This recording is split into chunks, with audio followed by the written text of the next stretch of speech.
welcome to my channel. So today I'm reviewing the new CoverFX Power Play foundation. I got a ton of recommendations on this foundation because apparently it's supposed to be really good for oily skin, and I am the oiliest. So I'm really excited to give this foundation a try, so if you're interested then just keep on watching. So on the Sephora app, this foundation claims to be full coverage for combination and oily skin with a matte finish.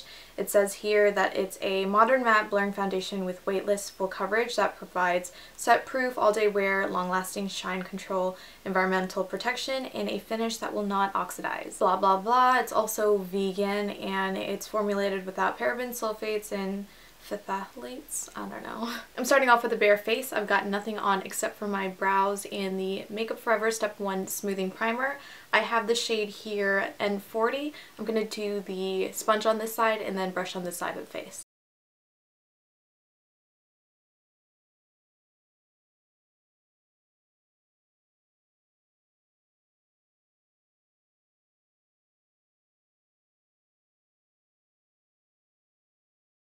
So the color match is pretty okay. It's a little bit tan for me, but I can make it work. It definitely did dry down really fast. From that thin layer I did get, I would say, medium coverage. Definitely not full coverage.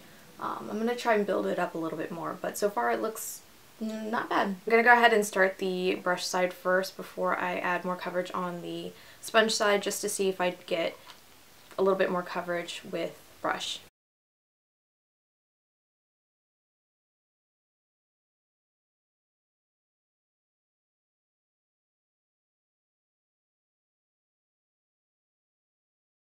Okay, so I thought that it dried really fast with the sponge side, but with a brush it's drying down so fast. I feel like this is one of those foundations that you have to work in sections because it dries down too quick to just do the entire face at one time. So on the brush side, I'd say I still got about the same amount of coverage as the sponge side. It's still about a medium. So this is definitely a true matte foundation. If you're not into matte foundations at all, you're not going to like this one because it dries down like a powdery matte finish. I had a spot right here from picking my face way too much last night, and I think this foundation did a pretty decent job of covering that up. I can still see my freckles and some redness with this foundation, so it's definitely not full coverage for me, but then again, I do only go in with a thin layer. I'm going to go ahead and go in with a thin layer all over just to see if I can build this foundation up a little bit more.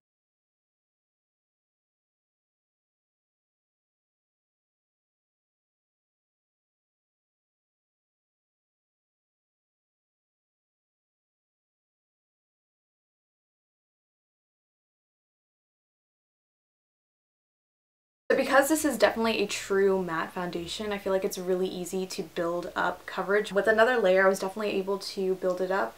I can see a lot of my freckles have gone away, even though I do still see a tiny bit. I would consider this closer to full coverage just because it is buildable. So with a foundation like this, because it is so matte, I would recommend going in with thinner layers at a time to build it up slowly. I do like the way it's building up though. I don't feel like it looks any more cakey than when I did the thinner layer, so I do like that a lot. This foundation really is matte though. I feel like this is one of the most matte foundations I've tried in a long time. Personally, I don't always love a matte finish because I feel like matte finishes definitely look a lot more cakier than some of the other finishes, but for an oily skin person like me, matte finishes are usually the most practical. So I'm going to finish up the rest of my makeup and I will be right back to do a quick check-in. I finished up the rest of my makeup and so far I think the foundation looks okay. It's definitely one of the most dry foundations I've tried in a while, so because of that I feel like it does look a little bit cakey. As I was doing my makeup, I can definitely tell that this side looks so much better than this side, so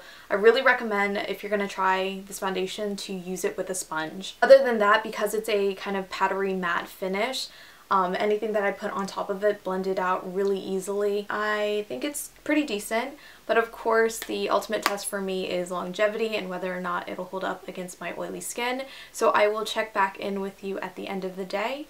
Hopefully this one holds up. Okay, so I'm back to do my check-in. It's been about 8 hours since I first applied this foundation and I am super impressed. For 8 hours, I can honestly say that this is one of the best foundations that have held up on my oily skin. I haven't blotted all day and I feel like I'm not that dewy. I feel like the amount of dew I have right now is usually where I am at the 4 or 5 hour mark with most of my other favorite foundations, so the fact that it's been 8 hours and I only look this dewy is really amazing. This is definitely one of those foundations that look better throughout the day. When I first applied it, I didn't love it just because it was pretty matte and dry looking, but as the day went on and I feel like my oils were coming through, it helped the foundation to kind of absorb and sit better on the skin. So I think right now it looks really, really good. Between the two sides, again, I still feel like the sponge side looks a lot better.